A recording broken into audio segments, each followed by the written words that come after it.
오늘 함께 볼 말씀은 구약 다니엘서 1장 8절로 16절까지 말씀입니다. 제가 말씀 봉독해 드리겠습니다. 다니엘은 뜻을 정하여 왕의 음식과 그가 마시는 포도주로 자기를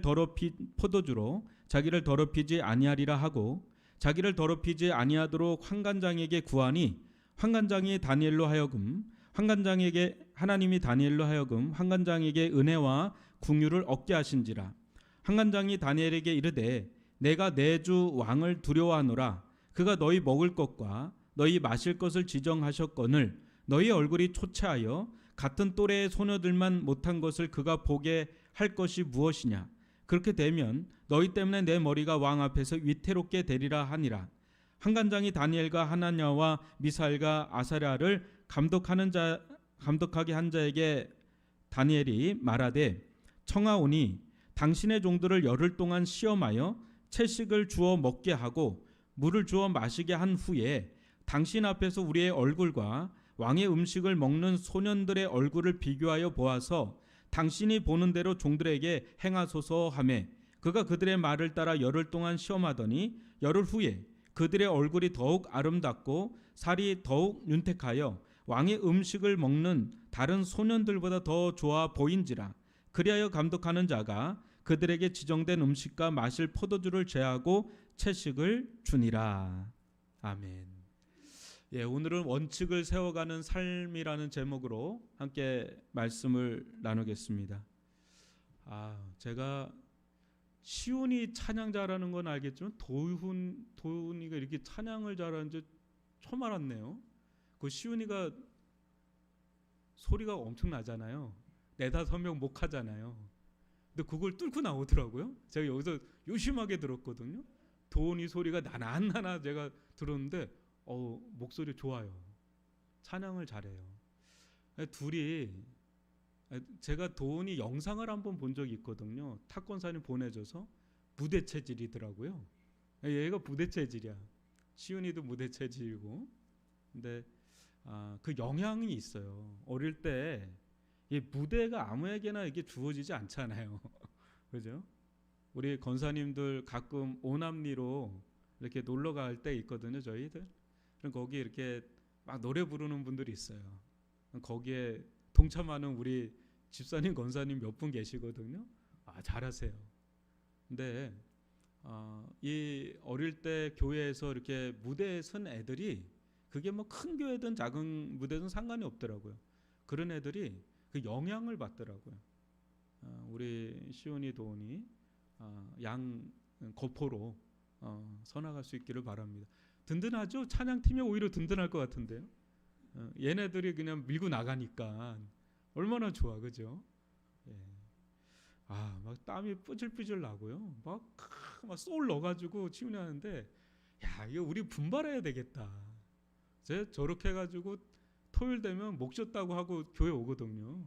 찬양은 저렇게 해야 됩니다. 하여튼 너무 은혜가 됐고요. 이 가정의 달을 맞이해서 같이 이렇게 찬양하고 하는 모습이 너무 좋아 보입니다. 오늘은 여러분 다니엘이란 사람에 대해서 좀 살펴보려고 합니다. 다니엘이란 사람을 조금이라도 좀 연구해 좀 살펴본 사람이라면 이 사람이 원칙의 사람이라는 것을 대번에 알 수가 있습니다. 이게 어느 때 그런 게 아니라 이렇게 다니엘서를 보면요. 다니엘이 어린 시절부터 이거를 터득하고 이거를 이렇게 몸에 이렇게 체득하는 사람으로 이렇게 서나가는 걸 보게 됩니다. 지금 다니엘서 1장을 읽었거든요. 근데 여러분 다니엘서 12장까지 쭉 읽어보면 이 다니엘이라는 사람의 면모가 딱 나오는데 원칙의 사람이라는 거를 좀 볼 수가 있습니다. 오늘 8절에서 보면은요 이런 대목이 나오죠.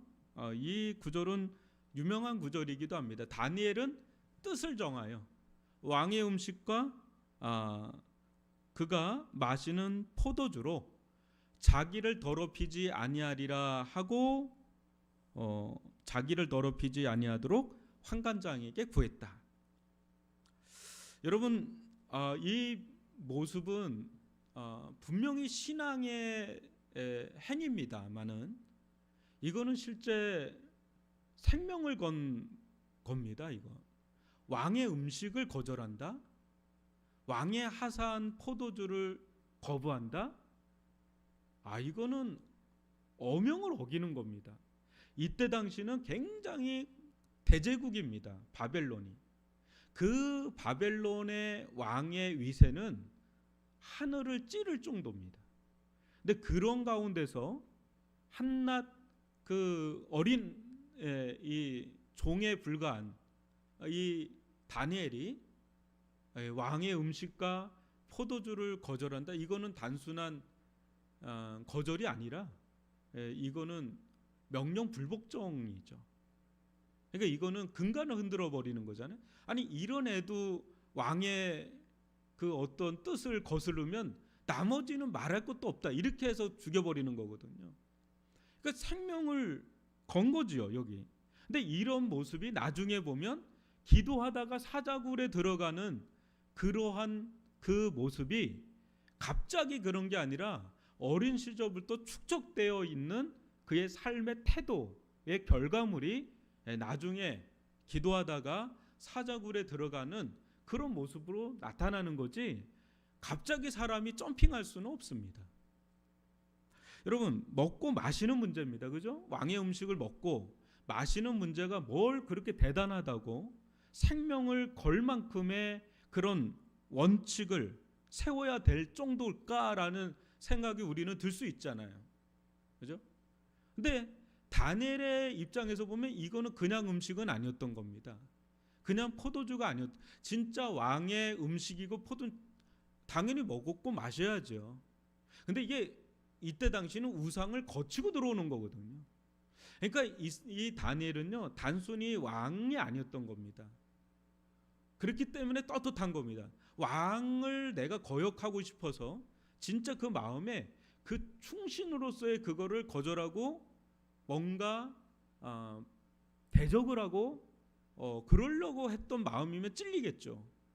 우리가 신앙도 있지만 사회에서는 사회의 도리를 잘 지키는 게 우리 크리스찬의 법도 아니겠습니까? 근데 그런 데선 떳떳한 겁니다. 왕에 대해서 나는 일체 떳떳하다. 그런데 내 신앙의 양심에 이게 걸린다. 왜? 우상을 통과해서 오는 거기 때문에, 우상에 드려졌다 오는 거기 때문에 나는 이거를 마실 수가 없다, 먹을 수가 없다라는 겁니다. 이 신앙의 원칙을 그는 절대 타협하거나 물러서지 않는 삶의 원칙으로 삼은 겁니다. 근데 그때 이게 자기를 죽일 수도 있고요, 망하게 할 수도 있는 거거든요. 요게 아니 딱 나오지 않습니까? 그죠? 이게 단순히 이 다니엘의 문제가 아니라요, 다니엘을 지도하는 환관장이 목이 날아갈 판입니다. 지금 그 얘기를 하는 거예요. 야, 내가 이거 너 들어줬다가 니네 얼굴이 다른 애들하고 너무 티가 나게 초췌해서 그거를 자초지종을 왕이 묻게 되면 이제 추궁을 해서 결국 내가 그렇게 했다라는, 내가 책임자기 때문에 결국 네가 먹지 않아도 내가 그렇게 제공한 게 탄로가 나면 내 목이 날아간다, 이 얘기를 하는 거거든요. 이게 그러니까 작은 문제가 아닙니다. 근데 이 원칙을 고수해야 되느냐, 이 원칙을 그냥 무마해서 그냥 눈 한번 질끈 감고 이 영역에선 내가 눈 한번 질끈 감고 해도 뭐 문제가 되겠냐 하고 넘어가겠냐, 이런 문제가 걸려 있는 거죠. 여러분 어떻습니까? 이 원칙이 과연 다니엘에게 또 주변 사람들에게 여러분 어떤 영향을 미쳤을까요? 그를 죽일 수도 망하게 할 수도 아니면 살릴 수도 세울 수도 있는 거죠. 근데 우리가 이 말씀 9절로 16절을 보면 이 원칙 하나가, 그죠? 이 성경에는 이게 하나가 나옵니다. 이 원칙 하나가 1장 8절에 나오는 이 원칙 하나가 다니엘을 우리가 아는 다니엘로 세워나가는 그게 돼요. 여러분 9절로 16절을 쭉 한번 쭉 보시면 다니엘이 얘기합니다. 한번 열흘 동안 시험을 한번 해봐라. 우리에게 채식만 주고 저 사람들에겐 산의 진미를 줘라. 그래서 비교를 해서 우리가 뭔가 딸릴 것 같으면 내가 그거 따라가겠다. 그러나 우리가 더 괜찮을 것 같으면 당신 염려하지 마시고 그냥 채식을 우리한테 줘라 했는데, 어떻게 된 게 산의 진미를 먹는 나머지 문화생들보다 다니엘과 그 세 친구들의 얼굴이 또 뽀송뽀송한 거예요. 더 얼굴에서 뭔가 빛이 나는 거예요. 윤기가 자르르 흐르는 겁니다. 이거를 또 어떤 사람들은 또 채식이니까 이게 고기 먹고 술 먹고 이러다 보면 얼굴이 틱틱거리고 막 이게 그래서 얼굴이 이게 차이가 난다. 이건 채식이니까 야 이게 맞다. 과학적으로 맞다. 오늘날 채식 맞다. 이렇게만 생각하면 안 됩니다. 분명히 이 속에는 하나님의 손길이 있는 거죠. 그러니까 그들의 얼굴을 하나님께서 보호를 해주는 게 다니엘서에 계속 나오죠. 풀무불에 들어가도 하나님 보호해 주시고 사저굴에 들어가도 보호해 주신 것처럼 지금 이 채식만 먹고도 다른 사람들보다 더 뭔가 나아 보이는 그런 하나님의 특별한 그런 손길이 있는 것을 보게 됩니다. 여러분, 우리가 이를 통해서 알 수 있는 게 뭡니까? 하나님 앞에 세운 이 원칙을 통해서, 그죠? 하나님께서 역사하기를 시작하고요, 또 사용하기 시작하고요, 그거를 통로로 삼아서 은혜를 흘려보내기 시작하는 것을 보게 됩니다. 어떻게 보면 이게 작은 걸 수도 있는데 또 어떻게 보면 자기 생명을 건 거거든요. 근데 이 원칙 하나가 하나님의 역사의 강력한 손길로 쓰임받는 도구가 된다는 걸 본다면, 여러분, 좋은 원칙 하나가 얼마나 큰 일을 하는지 우리는 여기서 볼 수 있습니다. 원칙을 세우는 건 누구겠어요? 우리가 세웁니다. 원칙을 지키는 것도 누가 지켜요? 우리가 지킵니다. 근데 그 원칙을 붙잡고 사용하시고 쓰시고 역사하시는 분은 누구세요? 하나님이세요. 그래서 같이 협력하는 겁니다.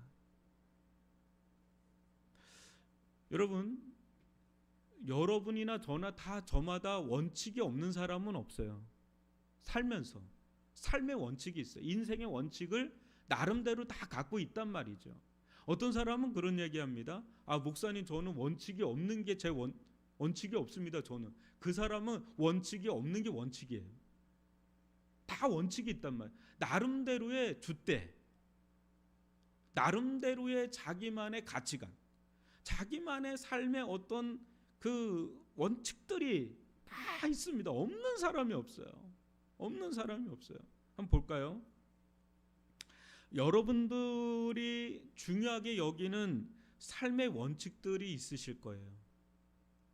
가령 신앙생활할 때, 나는 신앙생활할 때 이거를 굉장히 중요하게 여겨라고 하는 부분이 사람마다 다 조금씩 달라요. 가정생활을 할 때도, 또 직장생활을 할 때도, 또 여러분들이 사업을 할 때도 내가 이 일을 할 때 나는 이런 원칙을 나름 가지고 있어. 그리고 그 원칙대로 살아왔고 그 원칙대로 살아올 때 나는 이런 결과물들을 나는 경험하고 체험하고 해왔기 때문에 이건 웬만해서 무너뜨릴 수가 없어 라고 하는 어떤 여러분들만의 원칙들이 가정 안에서, 또 자녀를 양육하는 데서 재정이면 재정, 시간이면 시간 다 있으실 겁니다. 그죠? 오늘은 그걸 좀 살펴보겠다는 겁니다. 굉장히 내가 좀 타협할 수 없는 것들이 있다. 내가 물러설 수 없는 것들이 있다. 내가 아무리 신앙생활을 좀 못하기로서니 나는 요거는 내가 물러설 수 없는 게 있다라는 게 있으실 거예요. 뭐 어떤 영역이든. 좋은 원칙 하나는요, 삶의 무기와도 같아요. 좋은 원칙 하나를 잘 붙잡고 그걸 잘 세우고 그걸 잘 지키면 그게 강력한 무기와도 같아요. 그걸 반대로 이야기하면 나쁜 원칙을 가지고 있을 때가 있어요. 근데 그거는 그 나쁜 원칙을 갖게 되면 그게 굉장히 자살행위 같이 굉장히 파괴적일 수가 있어요. 그거를 이제는 보통 나쁜 습관이라고도 할 수가 있어요. 자기도 알아요. 근데 그 원칙에서 벗어나질 못해. 그걸 버려야 되거든요. 끊어내야 되는데, 그리고 좋은 걸 내 안에 내 삶 속에 끌어들여야 되는데, 좋은 거는 못 끌어들이고 나쁜 거를 계속 붙잡고 살게 되면 그게 마치 자해행위처럼 굉장히 파괴적일 수가 있습니다. 원칙은요, 너무너무 중요합니다. 제가 이번 주에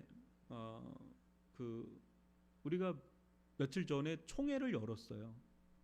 총회를 열었는데 제가 그 3시간을 거의 굉장히 좀 심각한 문제가 있었습니다. 우리 이 건물 자체 작년부터 굉장히 그게 불거지다가 이제 수요일 날 그게 이제 결판이 났는데, 제가 3시간을 내내 이렇게 딱 들으면서 뭐를 이렇게 느꼈냐면, 계속 거기서 해자된 게 무슨 말이 해자가 됐냐면 관리 규약에 대한 얘기였어요. 관리 규약이 뭡니까? 이 건물에 대한 운영권에 대한 원칙이거든요. 근데 당신이 그 규약을 자꾸 어겼다. 그 얘기가 아주 그냥 본물 터지듯이 엄청난 성토가 막 그 자리에서 이루어진 겁니다. 그리고 이 규약대로만 하면 되는 것을 왜 그렇게 했느냐라고 하는 얘기를 한 거예요. 근데 지난 8년 동안 지난 8년이 넘었죠, 이 건물 자체가. 근데 지난 거의 8년을 하셨다고 그러니까, 근데 그거를 계속 어기는 일을 한 겁니다.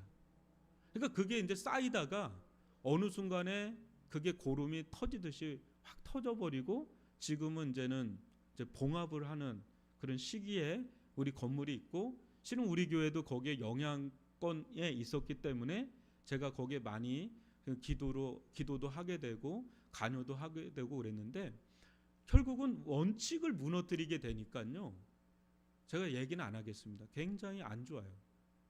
그 말로가 끝이 안 좋아요.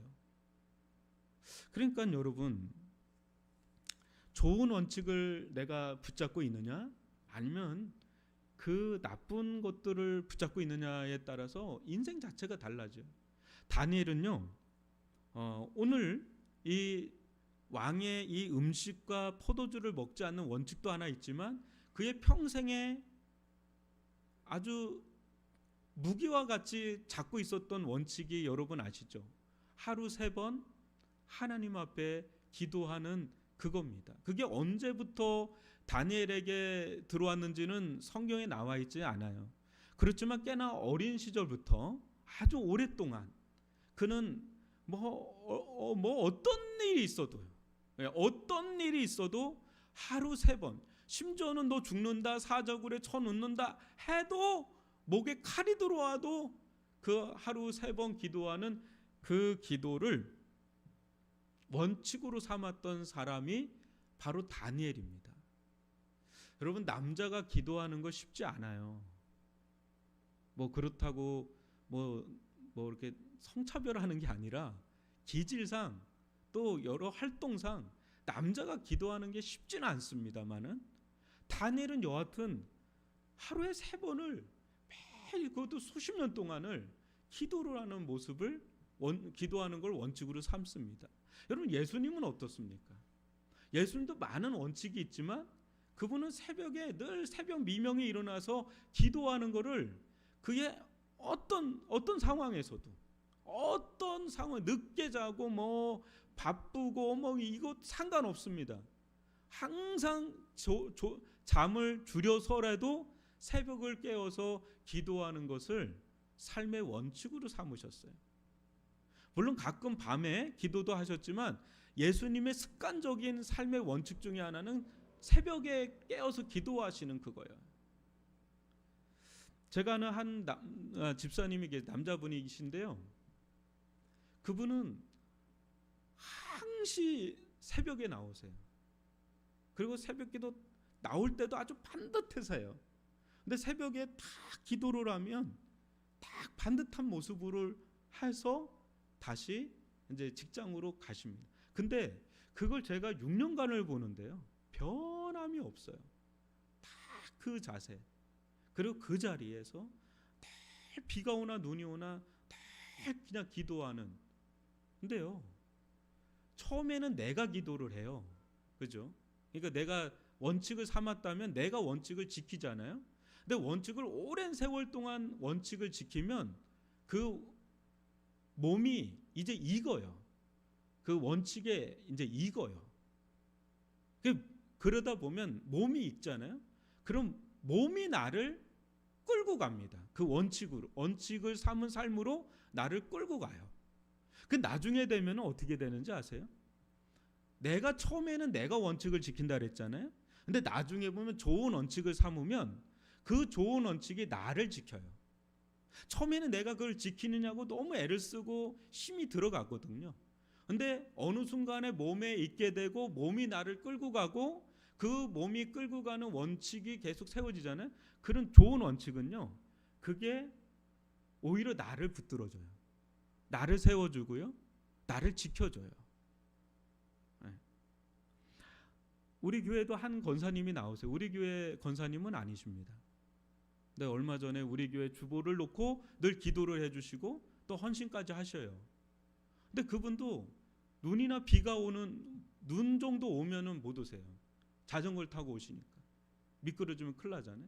그거 외에는 변함없이 다 그거는요, 목사가 막 기도하라고 막 그렇게 해서 오시는 게 아닙니다.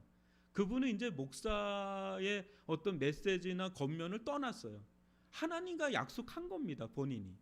예, 그거는 딱 보면 알잖아요. 저분이 목사님 뭐 기도 말씀 들면 반짝 좀 한번 하고 말고 이런 게 아니라 그냥 그 사람 자체가 하나님 앞에 뜻을 정한 겁니다. 나는 그냥 눈이 오나 비가 오나 교회가 멀어서 어쩔 수 없이 이 교회로 나오지만 나는 기도하기로 작정했습니다. 그 자리를 늘 지키세요. 근데 그거 여러분 한두 번 하는 건 어렵지 않아요. 근데 무엇인가를요, 꾸준히 하고요, 그거를 1년 하고요, 그걸 5년 하고 10년 하고 20년 하고 30년 한 건 다른 겁니다. 그건 차원이 다른 겁니다. 그건 보통이 아닌 거죠. 저 같은 경우도 예수님을 만나고 기도를 했습니다마는 이렇게 좀 뜨문뜨문 기도했어요. 저는 전도가 너무 좋아했던 사람이고 말씀 연구하는 게 너무 좋아서 뭐 그런 거는 제가 막 열을 내면서 했지만 기도는 그렇게 정기적으로 하지는 않고 그냥 뜨문뜨문. 그래도 뭐 이렇게 기도의 어떤 은혜들은 있었습니다.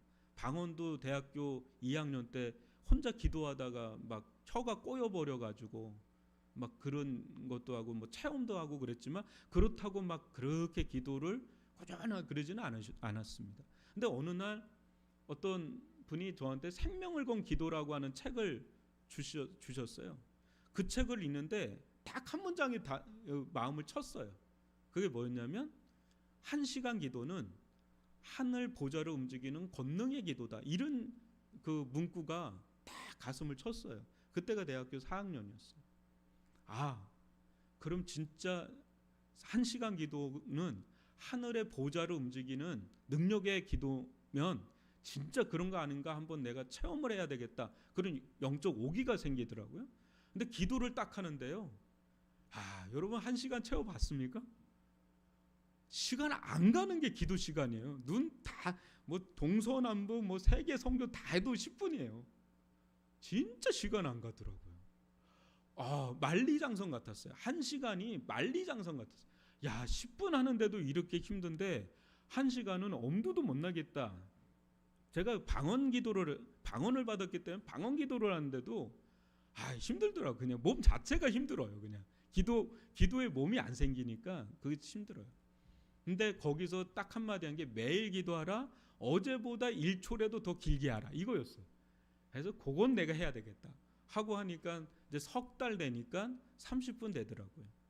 그러다가 6개월 되니까 1시간을 돌파하는데요, 1시간을 돌파할 때부터 실은 제가 기도의 문이 확 열렸어요. 막 기도의 문이 확 열리다가 제가 그때 당시는 6시간씩 기도했어요. 대학교 다닐 때 화장실에서도 하고 저녁에도 하고 새벽에 한 3시간, 점심에 빨리 밥 먹고 1시간, 저녁에 2시간. 그러니까 6시간 되는데 6시간 되니까요 눈에서 레이저가 나가요. 꿈을 꿔도요 사탄마귀 다 때려 부셔요.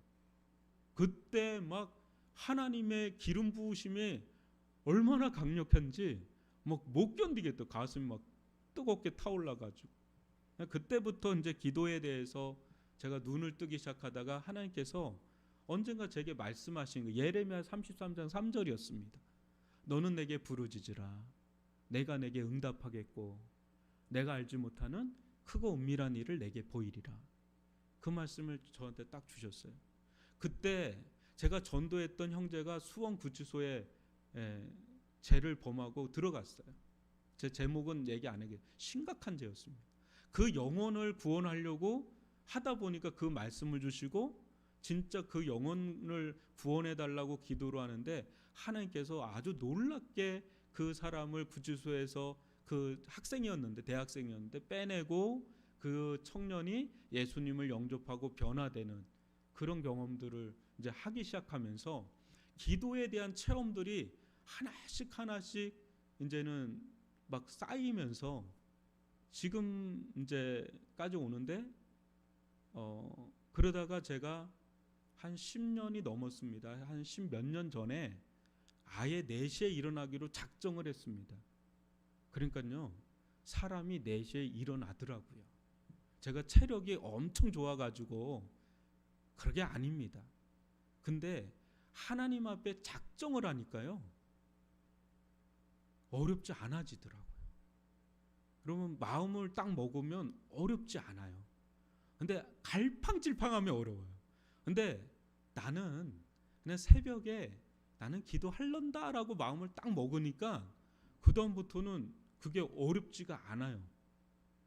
그러면서 기도를 하는데요 지금은요 그냥 눈이 떠져요. 그리고 몸이 나를 이 자리로 이끌어요. 그래서 기도하는 거예요. 제가 아까 얘기했죠. 처음엔 내가 정하고 내가 지키고 근데 어느 순간에 몸에 익잖아요. 그럼 몸이 나를 끌고 와요. 그 몸이 나를 끌고 가면 그 다음에는 그게 나를 지켜줘요. 전날 어떤 일이 있어도 새벽은 일어납니다. 근데 그게 내가 엄청 신앙생활을 잘하고 그래서 아닙니다. 어느 때는 잘한 날도 있고 어느 때는 실패한 날도 있고 막 그래요. 근데 어디에서 다 회복이 되냐면 다 새벽이에요. 새벽에 기도하면서 그나마 회복이 되고 그나마 세워지고 거기서 기도하게 됩니다. 그러니까 이 새벽은 가장 중요한 삶의 원칙의 자리가 되는 자리가 저 같은 경우는 이 새벽이 된 겁니다. 뭐 그거 말고도 뭐 여러 가지가 있겠지만요. 여러분 이소룡이 이런 말을 했다 그래요. 발차기를 하는데 그 발차기 방법에 대해서 10,000가지를 10,000번 하는 사람은 자기는 전혀 안 두렵대요. 한 번에 이리 찼다가 한 번 저리 찼다가 한 번 이렇게 찼다. 그 10,000가지를 10,000번을 차는 사람은 자기는 무섭지가 않다. 그러나 한 가지의 발차기를 10,000번 한 사람은 자기가 두렵다. 이런 얘기를 했다 그럽니다. 한 가지 그냥 이렇게 차는 거를 10,000번 한 사람은 자기가 무섭다라는 거죠. 이게 원칙이 처음에는 볼 것 없는 것 같아요.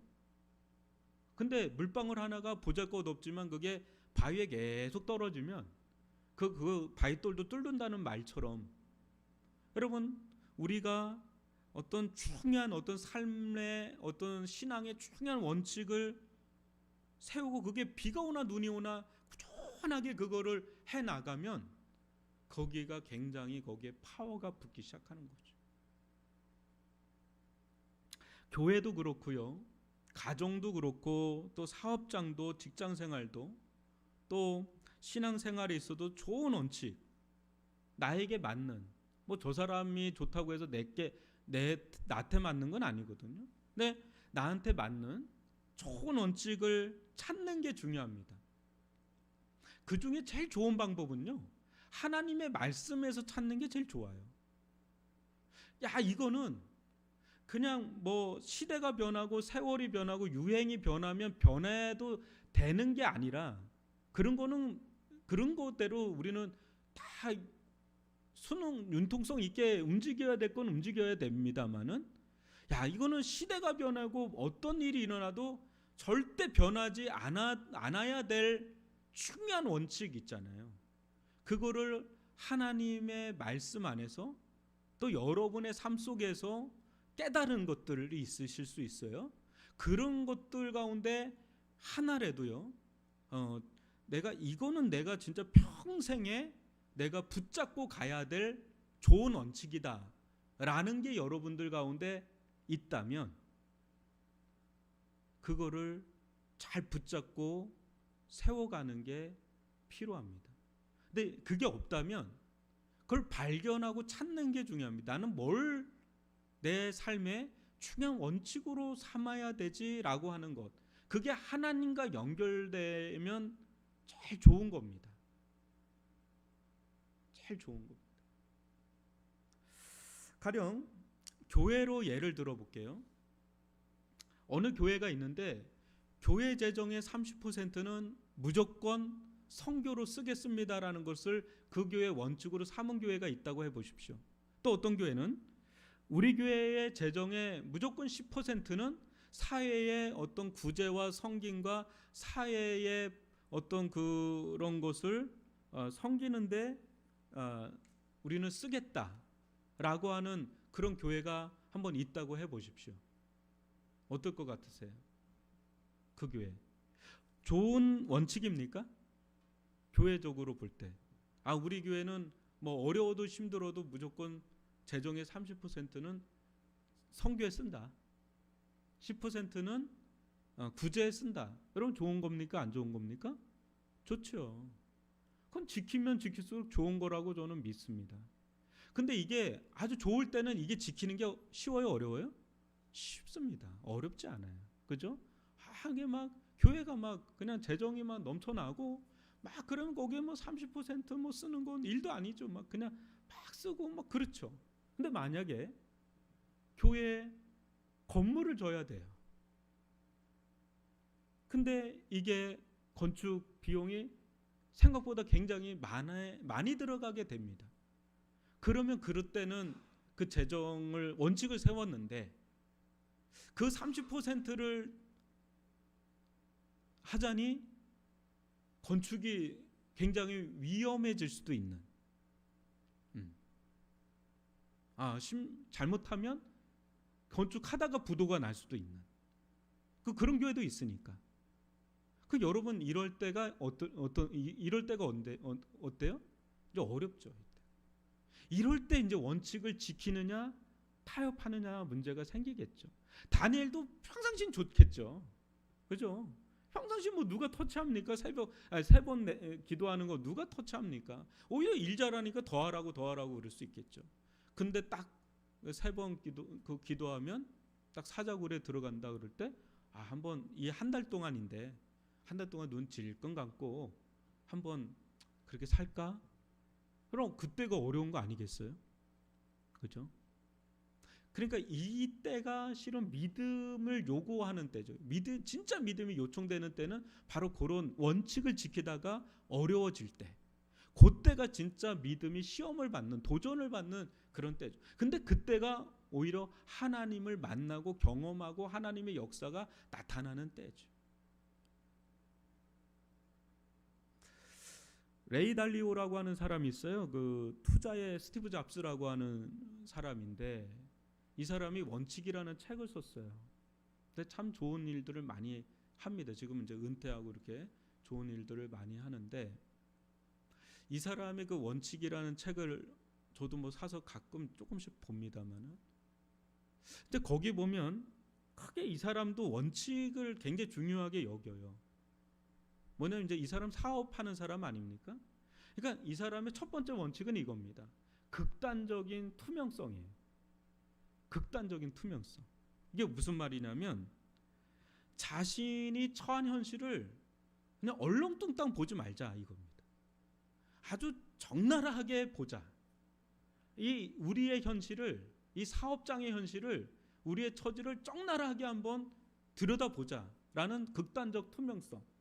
근데 거기서 이제 우리의 실수와 약함이 드러나지 않습니까? 근데 그거를 들여다보는 건 너무너무 고통스러워요. 근데 이 사람은 들여다봐야 된다, 직면해야 된다라는 게 이 사람의 첫 번째 원칙이고요.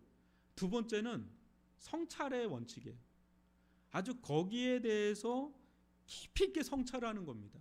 그래서 우리의 문제는 뭐고, 우리가 고쳐야 될 건 뭐고, 우리가 수정해야 될 거는 뭐고, 우리가 세워나가야 될 건 뭔지에 대해서 그거를 발견하는 거예요. 이게 두 번째예요. 이게 자기 성찰.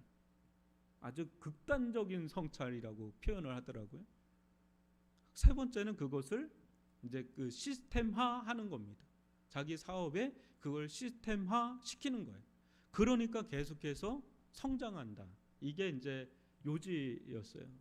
그러니까 이 사람은 뭐 믿는 사람인지 아닌지는 잘 모르겠습니다. 근데 세상을 살아가면서 어떤 원리가 작동하고 있는 걸 아는 거죠. 원칙이 작동하고 있는 걸 알죠. 여러분, 영적인 세계도 원칙이 있고 원리가 있는 거 아시나요? 영적 원리라 그러죠. 세상에서도 원리가 있습니다. 다 하나님께서는요, 아무렇게나 이 세상을 창조하고 운영하시는 게 아니에요. 하나님의 경륜이라고 할 때 오코노마이라고 하거든요. 경륜이라는 건 그건 운영입니다. 운영. 근데 운영을 한다 그럴 때 우주 만물도 하나의 하나님의 오코노마이 속에 있거든요. 구속의 역사도 다 오코노마이 속에 있습니다. 그걸 구속의 경륜이라고 합니다. 그러니까 하나님의 통치, 다스림, 역사하심의 원리가 곳곳에 다 하나님의 그 손길이 안이 미친 데가 없습니다. 그러니까 믿지 않는 사람이든 믿는 사람이든 뭔가에 깊이 있게 들어가면 뭔가 원리를 터득하게 돼요. 그 원리를 따라서 역사하고 있다는 걸 알게 됩니다. 근데 우리는 이제 영적인 원리까지 들어가는 거죠. 좀 더 깊은 거죠. 그렇게 해서 그렇게 하다가 발견해 가는 것들을 보니까 이건 너무 좋은 것이다라는 것들이 있는 겁니다. 심지어 우리가 그리스도인이잖아요. 근데 세상 사람들에게 예수님이 그래요. 세상의 아들들이 빛의 자녀들보다 더 지혜롭다고 그래요. 그러니까 어떤 면에서는요, 우리가 미처 발견하지 못한 것들을 세상 사람들은 하나님을 몰라도 발견하는 게 있다라는 거예요. 저거는 하나님의 창조의 질서고 원리인데 나는 미처 못 봤던 걸 저 사람은 저 영역에서 발견을 했구나. 그것을 우리보다 더 탁월하다는 거예요. 그러니까 그건 배워야죠. 그건 잘 내가 습득해야 되겠죠. 그러니까 우리들 삶 속에 여러분 좋은 원칙을 발견해 가는 거는요, 매우 매우 중요합니다. 여러분, 제가 오늘 어떤 답을 주는 자리는 아닙니다. 저도 이게 숙제고 과제라서 묵상을 하는 가운데 여러분들과 함께 점검을 좀 해보자. 좀 잠시 여러분들 막 달리고 있는데 잠시 좀 숨을 좀 고르시고 내 삶의 속에서 내가 부여잡고 있는 원칙들을 한 번 정도는 점검할 필요가 있지 않나? 그리고 그 원칙 가운데 세워야 될 게 있을 거예요. 더 세워가는 거. 근데 어떤 거는 버려야 되는 게 있을 겁니다. 그래서 그거를 여러분들 이 시간을 빌어서 좀 묵상도 해보고 점검도 해보고 생각도 해보고 오늘 답을 안 내려도 돼요. 근데 좋은 원칙을 붙잡는 건 매우 중요하다. 아이들을 키울 때도요, 원칙이 없이 키우는 것과 분명한 어떤 자녀 교육의 원칙을 가지고 키우는 건 다른 겁니다. 그죠? 그게 아이들 가운데 배어요. 그게 스며들고요. 그리고요, 우리가 하나님과 연결돼서 원칙 하나를 잡아도 좋아요. 나는 어려워도 주일 예배는 나는 빠지지 않겠다라는 원칙이 있을 수 있잖아요. 그 원칙이 있다면 그 원칙을 더 업그레이드 하면 좋겠죠. 나쁜 거 아니잖아요. 그죠? 그런 겁니다. 나는 10의 1조를 드리는 걸 원칙으로 삼아 너무너무 어려울 때도 있어요. 슬쩍 할까? 왜 그럴 때가 없겠습니까? 저희 가정도 너무너무 어려울 때가 있는데 제 아내가 어느 날 그 얘기를 해요. 신대원 다닐 때인데, 여보 우리 가정 살림이 너무 힘들어. 그래서 어떻게 해야 될까 뭐 이 얘기하다가, 그래서 내가 결정한 게 있는데 당신 좀 따라줄 수 있어? 그러더라고요. 뭔데? 그랬더니 10에 2조를 하겠대요. 속에서 미쳤나 이 얘기가, 목사인데 그땐 전도사였습니다. 책을 사고 싶은, 저 책 좋아하거든요. 사는 걸 좋아합니다. 읽는 거는 좀 기도가 되는데 근데 그 원칙이 그게 나쁜 건 아니잖아요. 그러니까 예스 그렇게. 저는 재정에 있어서는 제가 안 하려고 그래요. 왜냐하면 저보다 제 아내 더 믿음이 좋아요. 재정에 대해서. 그러니까 하나님께 드리는 걸 얘기하는 겁니다. 그 부분에 있어서는 제가 저보다 더 좋다고 아예 결혼 전부터 저는 그 생각을 했어요. 왜냐하면 저희 어머니가 사기를 당했어요. 그래서 제가 집을 못 구한 채로 결혼을 했습니다. 그때 제 아내가 적금 탄 거를 다 깨고, 그래서 아주 조그만한 단칸방 같은 거 하나를 구하고 시작을 했어요. 근데 그때 깨면서 뭐라고 얘기하냐면, 상당한 양의 헌금을 하고 그 나머지로 구한 거예요. 좀 미치는 줄 알았어요. 근데 이 사람은 나보다 이쪽 영역의 믿음이 크구나. 그러면 나는 이 사람이 하는 부분에 막지는 않아야 되겠다. 하지는 못할 망정 막지는 말아야 되겠다. 이게 제가 원칙을 삼았던 거였어요. 근데 여러분 그런 겁니다. 여러분들이 가정에서도 이러면 좋아요. 여러분들 단순한 거 하나를 얘기할게요. 여러분들 남편이 있어요.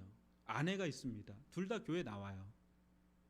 근데 남편이 더 신앙이 좋은 사람이 있을 수 있고요. 아내가 더 신앙이 좋은 사람이 있을 수 있어요. 그러면 여러분 중요한 결정을 할 때 이거 팁으로 하나 드릴게요.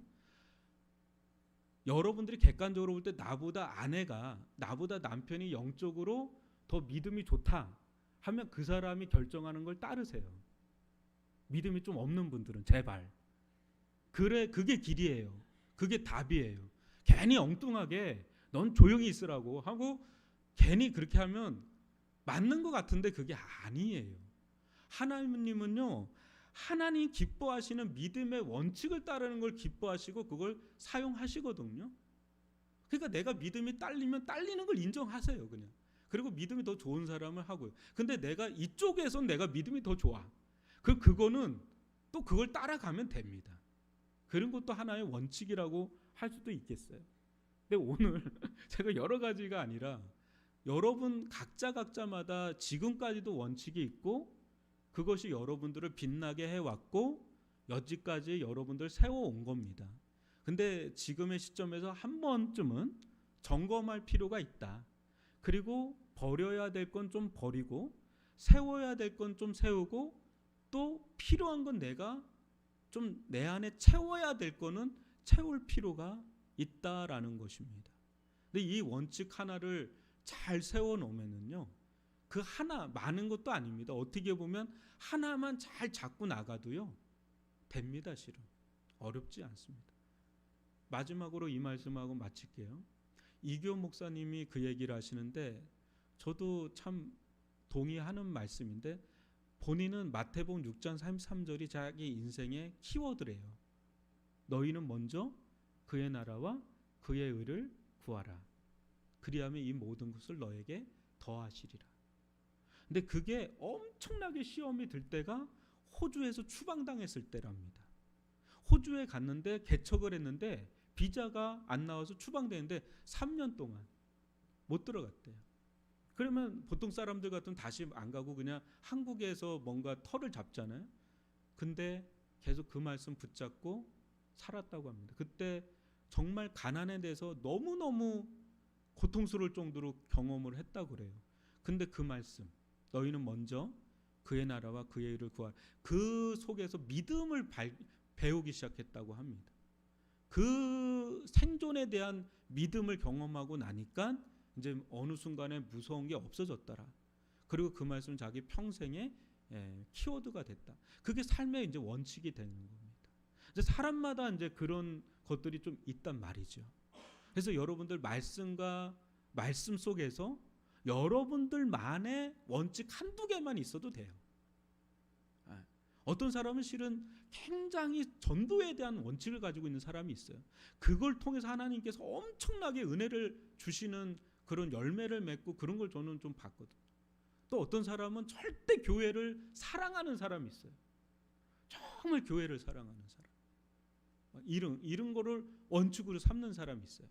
그게 그 사람을 붙들어요. 그게 그 사람을 지켜내고요, 세워요.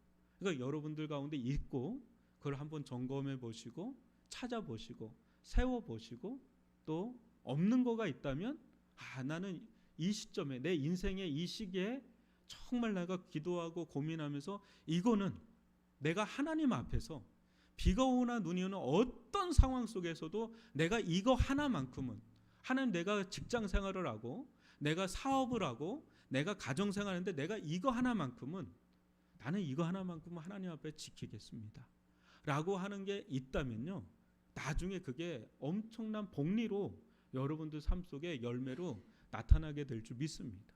좋은 원칙 하나가 여러분들의 인생과 가정과 삶을 변화시킨다. 여러분 이것을 오늘 이 다니엘의 삶 속에 그게 계속 묻어나거든요. 한번 이 주제를 가지고 묵상하시고 또 기도하시다가 자유롭게 들어가시면 좋겠고요.